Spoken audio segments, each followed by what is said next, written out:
हर हर महादेव। आप सभी का मेरे YouTube चैनल भक्ति सागर में बहुत बहुत स्वागत है। भोले बाबा आप सभी पर अपनी कृपा बनाए रखें। आज हम सुनेंगे सोमवार व्रत कथा, जिस व्रत को करने से मनुष्य की सभी मनोकामनाएं पूर्ण होती हैं और सुख सौभाग्य का वरदान प्राप्त होता है। एक बार किसी नगर में एक साहूकार रहता था। उसके घर में धन की कोई कमी नहीं थी, लेकिन कोई संतान न होने के कारण वह बहुत दुखी रहता था। संतान प्राप्ति के लिए वह हर सोमवार को व्रत रखता और पूरी श्रद्धा के साथ मंदिर जाकर भगवान शिव व माता पार्वती की पूजा करता था। उसकी भक्ति को देखकर माता पार्वती ने एक दिन भगवान शिव से उसकी मनोकामना पूर्ण करने का आग्रह किया। पार्वती जी के बार बार निवेदन करने पर भगवान शिव ने कहा, हे पार्वती, इस संसार में हर प्राणी को उसके कर्मों का फल भोगना ही पड़ता है और उसके भाग्य में जो हो उसे भोगना पड़ता है। लेकिन पार्वती जी ने साहूकार की भक्ति देखकर उसकी मनोकामना पूर्ण करने की इच्छा व्यक्त की। माता पार्वती के आग्रह पर शिवजी ने साहूकार को पुत्र प्राप्ति का वरदान तो दिया, लेकिन उन्होंने कहा कि यह बालक 12 वर्ष तक ही जीवित रहेगा। माता पार्वती और भगवान शिव की बातचीत साहूकार सुन रहा था। उसे इस बात को सुनकर ना ही कोई खुशी हुई और ना ही दुख हुआ। वह पहले की भांति शिवजी की पूजा करता रहा। कुछ समय बीत जाने पर साहूकार की पत्नी ने एक पुत्र को जन्म दिया। जब वह बालक 11 वर्ष का हुआ, तब उसे उसके मामा के साथ काशी जी पढ़ने के लिए भेज दिया गया। साहूकार ने पुत्र के मामा को बुलाकर बहुत सारा धन देते हुए कहा कि तुम रास्ते में यज्ञ हवन कराते हुए और ब्राह्मणों को भोजन दक्षिणा देते हुए जाना। दोनों मामा भांजा यज्ञ कराते और ब्राह्मणों को दान दक्षिणा देते काशी नगरी निकल पड़े। इस दौरान रास्ते में एक नगर पड़ा, जहां राजा की कन्या का विवाह था। लेकिन जिस राजकुमार से उसका विवाह होने वाला था, वह एक आंख से काना था। राजकुमार के पिता ने अपने पुत्र के काना होने की बात छुपाने के लिए सोचा कि क्यों न मैं साहूकार के पुत्र को नकली राजकुमार बनाकर विवाह करा दूं तथा विवाह के बाद इसको धन देकर विदा करा दूंगा और राजकुमारी को अपने नगर ले जाऊंगा।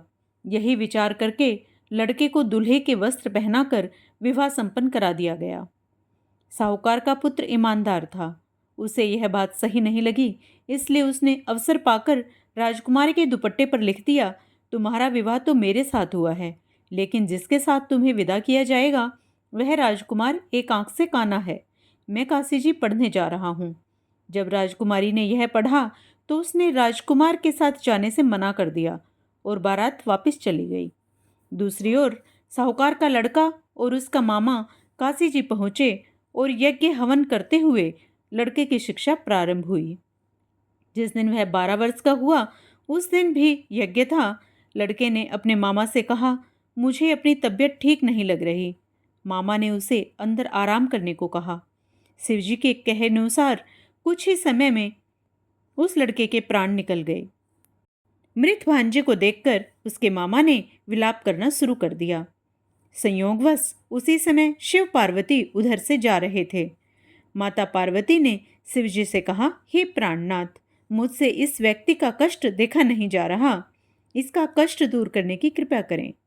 समीप पहुंचकर शिवजी ने उस बालक को देखकर कहा कि यह वही साहूकार का पुत्र है और अब इसकी आयु पूर्ण हो चुकी है।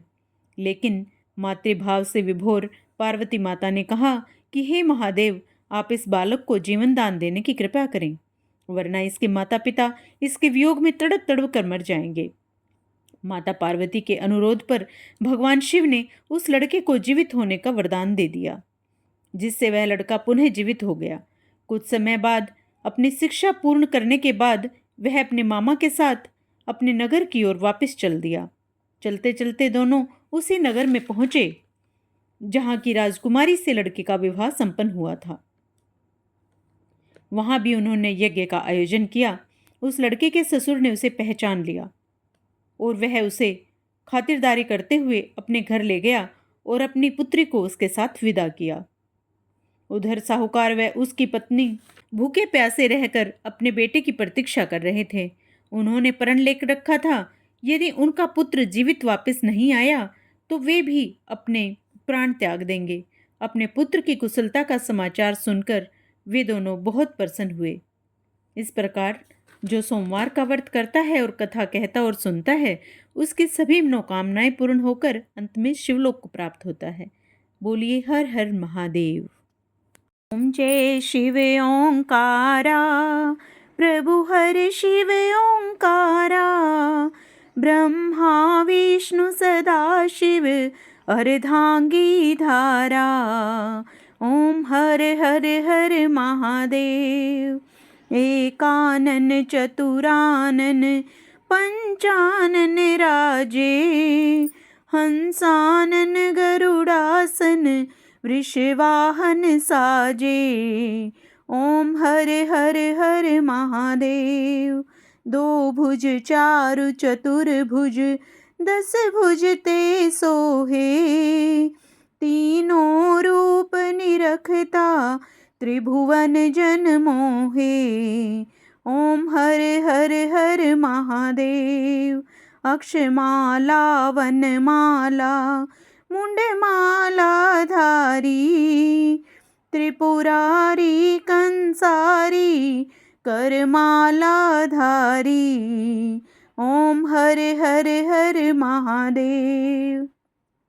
श्वेतांबर पीतांबर वाघांबर अंगे, सनकादिक ब्रह्मादिक भूतादिक संगे। ओम हर हर हर महादेव। कर मध्य चकमंडलु चक्र त्रिशूल धरता, जग करता जग हरता जग पालन करता। ओम हर हर हर महादेव। ब्रह्मा विष्णु सदा शिव जानत अविवेका, प्रणवाक्षर के मध्य यह तीनों एका। ओम हर हर हर महादेव। त्रिगुण शिव जी की आरती जो कोई नर गावे, कहत शिवानंद स्वामी मनवांछित फल पावे। ओम हर हर हर महादेव। जय भोले बाबा। ऐसी ही ज्ञानवर्धक जानकारियाँ प्राप्त करने के लिए और अन्य व्रत कथाएं सुनने के लिए कृपया मेरे चैनल को सब्सक्राइब करें और लाइक करें। जय भोलेनाथ।